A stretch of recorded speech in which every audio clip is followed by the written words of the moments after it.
Abrahamic Faith's Self-Reflections. What does the Bible mean when it says, "Vengeance is mine"? I have stood in places where prayers once rose and now only dust falls, where the stones themselves cry out for justice that seems perpetually deferred. I have tasted the salt of tears that have been falling since the first innocent blood seeped into the first soil, crying out with a voice that no flood could silence. And I have wondered, in the silence between bombs, whether the God who claims vengeance is not threatening distant enemies but promising something radical, that the violence we inflict on one another will be met not by greater violence from heaven but by the one violence that can end all violence, the violence of God against Godself. Vengeance is mine, is not a threat hanging over the heads of those who do wrong.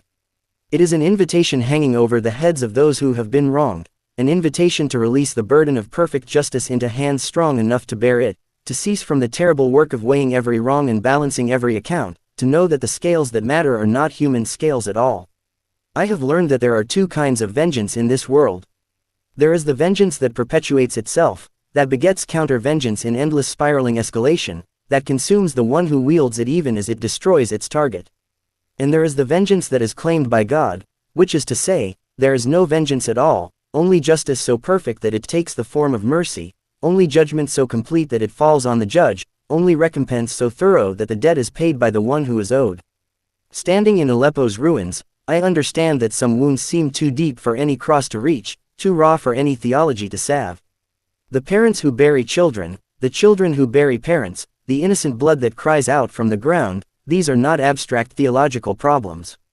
They are the concrete reality of human existence, and any claim about divine vengeance that does not weep with those who weep is a claim that has forgotten the cross it professes to honor. Yet I carry this wisdom from the ruins, that the God who claims vengeance is the God who wept over Jerusalem before destroying it, the God who wept over Lazarus before raising him, the God who sweats blood in Gethsemane before ascending the cross.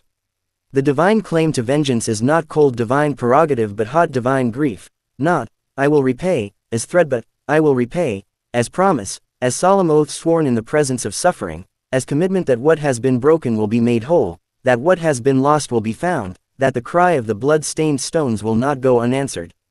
And this is the deepest meaning I find in, "Vengeance is mine," that justice will be done, not by my hand raised in righteous fury, not by bombs falling from distant aircraft, not by systems of retribution that perpetuate the violence they claim to end, but by the one who has the right to judge because he has taken the judgment upon himself.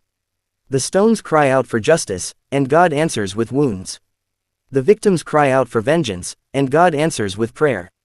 The enemies cry out for destruction, and God answers with bread.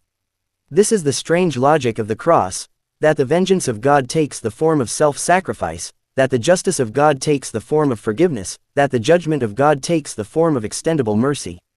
And in this strange logic, I find not resolution of all suffering but strength to endure it, not explanation of all evil but victory over the evil that matters most, the evil that would have the final word, that would say that violence has the last say, that love is ultimately weaker than hate.